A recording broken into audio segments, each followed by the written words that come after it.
Bonjour, dans cette nouvelle séquence vidéo, je vais vous présenter les 6 principes de base de la méthode Stud-Pilates que nous appliquons dans tous les studios qui représentent cette marque et aussi dans tous les studios qui travaillent sous le label de Biopilates.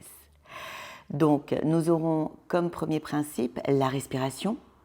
Ensuite, nous verrons le placement du bassin pour ensuite expliquer comment nous plaçons les côtes lors de chaque exercice, comment nous stabilisons les omoplates et puis la colonne cervicale, comment elle est alignée à chaque fois à la colonne thoracique et le dernier principe, celui de l'alignement des genoux. Donc nous allons commencer avec la respiration. Ce qui est important de savoir, quels que soient les exercices que nous pratiquons dans un studio qui représente le label Stud-Pilates, nous avons cette respiration en 3 dimensions.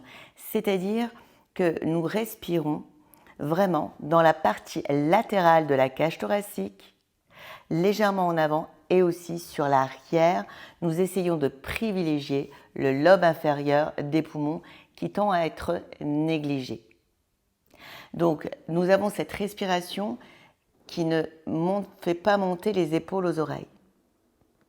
Si vous vous regardez respirer en général, vous allez voir que beaucoup de personnes, peut-être vous aussi, vous montez les épaules lors de la respiration ou alors vous exagérez en sortant les côtes.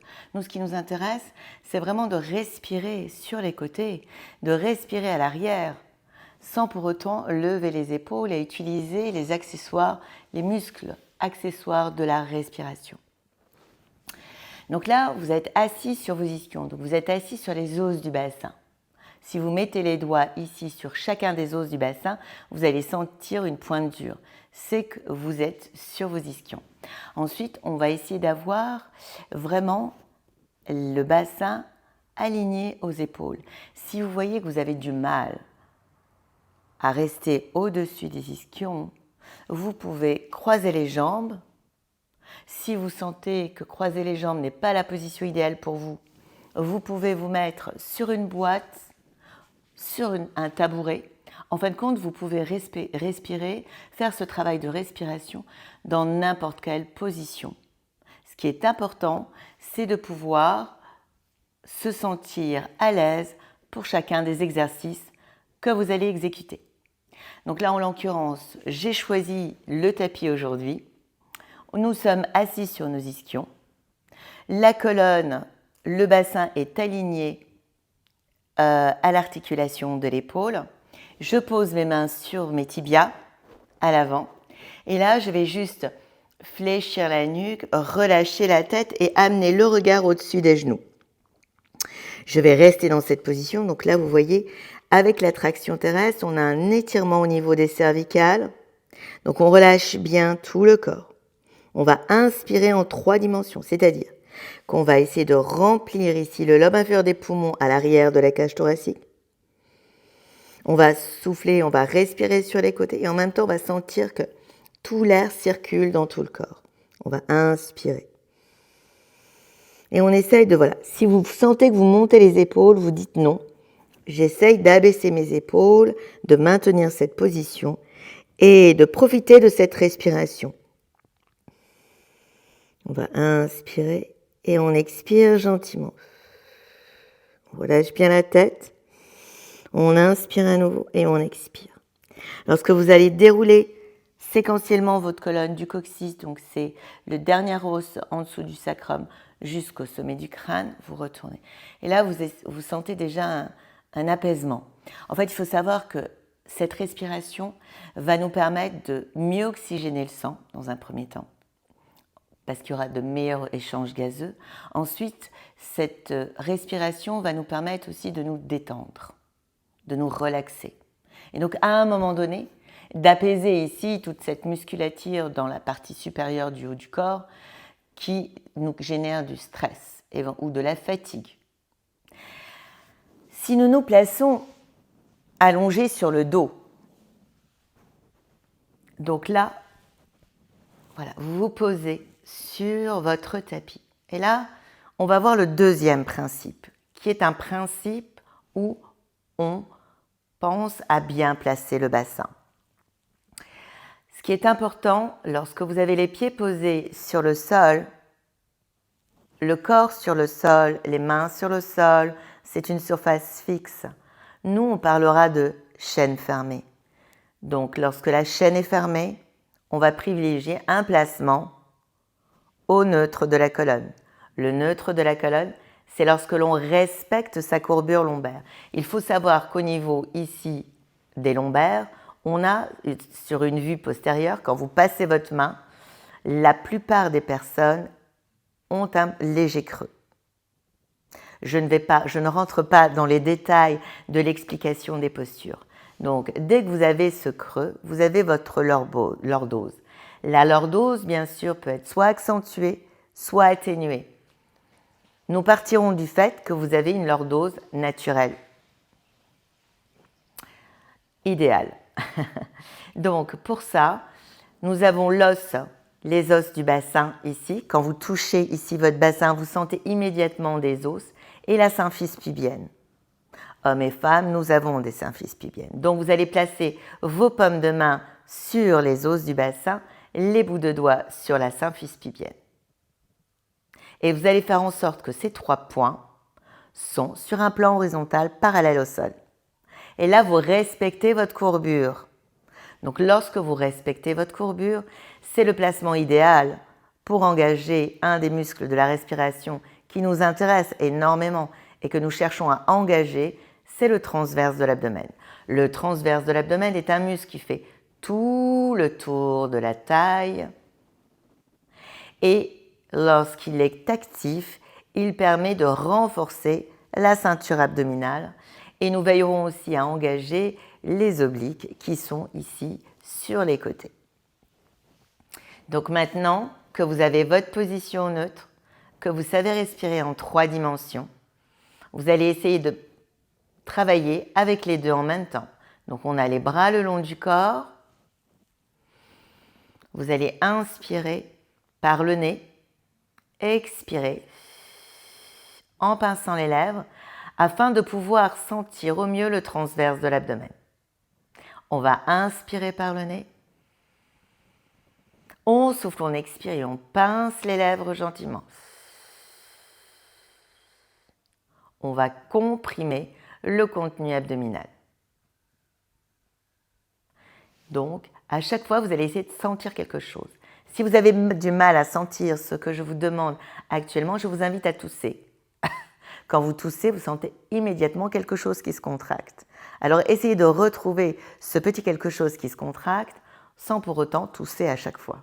Donc, allongez les bras le long du corps et étirez bien la nuque. Vous allez inspirer par le nez, expirez en pinçant les lèvres.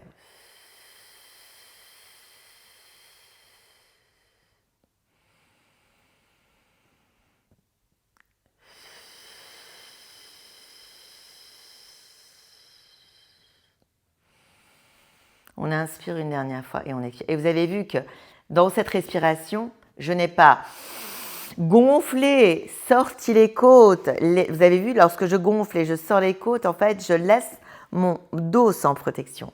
Donc, j'ai vraiment respiré en 3 dimensions. Donc, la position au neutre est une position, comme je vous le rappelle, que l'on applique dès qu'on a les pieds posés sur un support fixe et qu'on est au neutre de la colonne. Maintenant, nous allons voir le placement des côtes. Ce qui est intéressant, c'est de savoir que des côtes, en général, quand on respire, les côtes s'ouvrent. Et les côtes s'abaissent lors de l'expire. Ce qu'on va essayer, nous, de faire, c'est de ne pas gonfler au point ou monter les épaules, donc élever constamment les épaules, que ce soit dans cette partie-là basse ou ici, au niveau vraiment de ces muscles, au niveau des premières côtes. Donc on essaye vraiment de respirer de telle manière à ce qu'on ait une respiration tout en douceur en 3 dimensions. On va inspirer par le nez, on expire en pinçant les lèvres. Lorsque vous avez les coudes posés sur le sol, les paumes de main sur vos côtes. Vous allez essayer de sentir ces côtes qui s'ouvrent sur sa partie latérale. Donc en fait, vous remplissez vos mains tout en douceur. Et vous expirez. Si vous placez une main ici, au niveau de votre sternum, au niveau de vos premières côtes, vous allez sentir, que vous respirez plus sur le côté, vous remplissez la paume de main.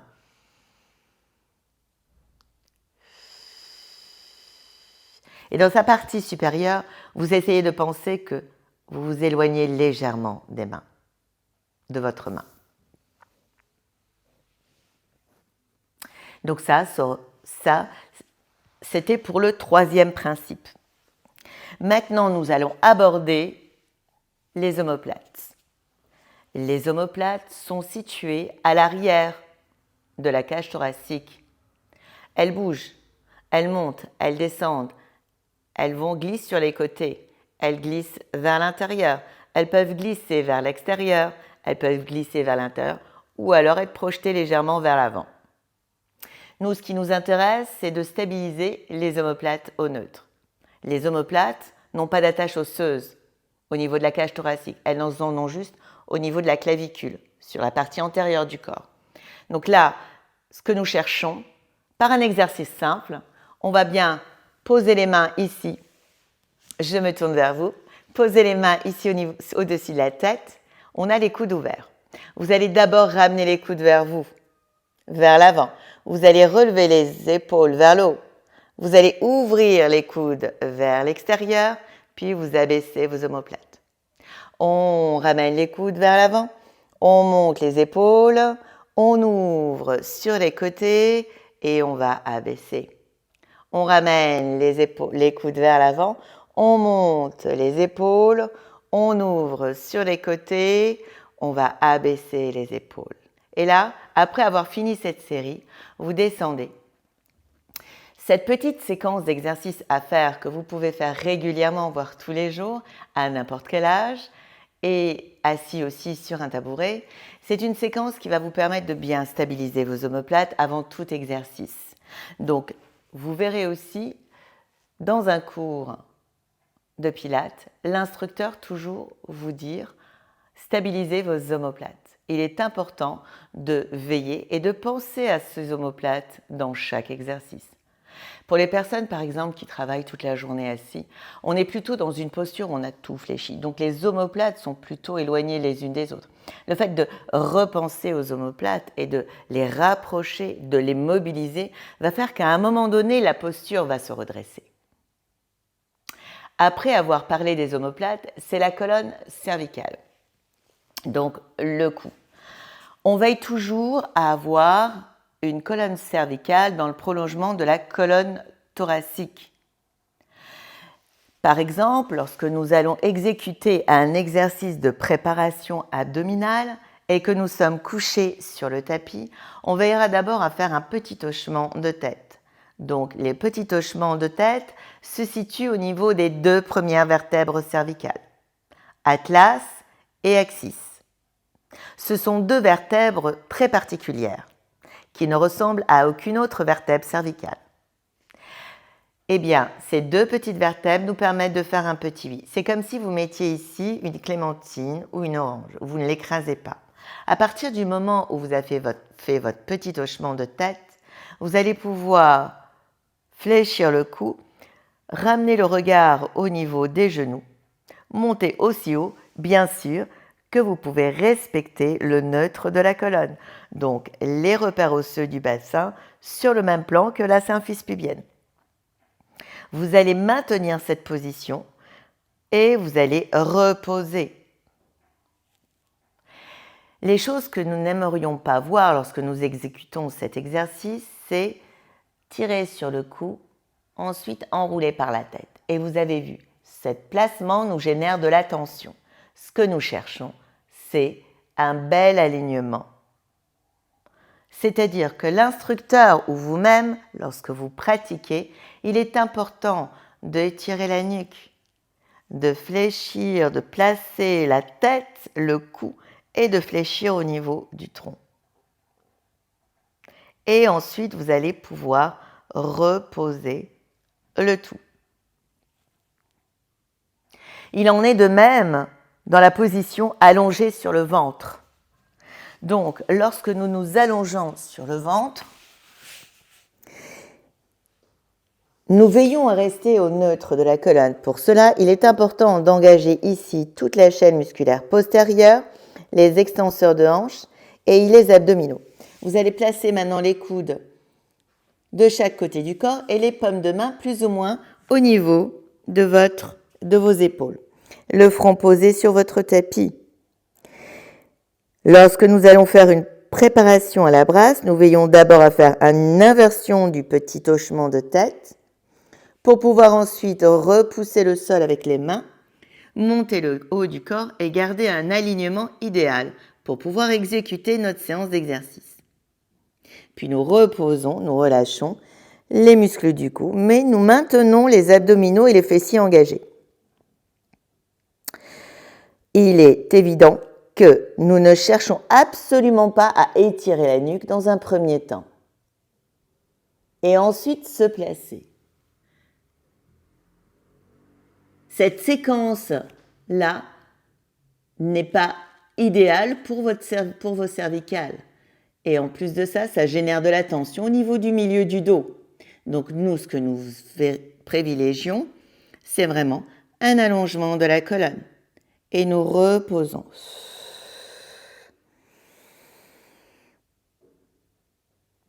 Voilà pour la séquence de la colonne cervicale. Nous allons parler maintenant du dernier principe, l'alignement des genoux. Donc me voici debout, les pieds bien posés sur mon tapis, à la largeur des hanches de préférence, à moins que nous demandions un autre placement.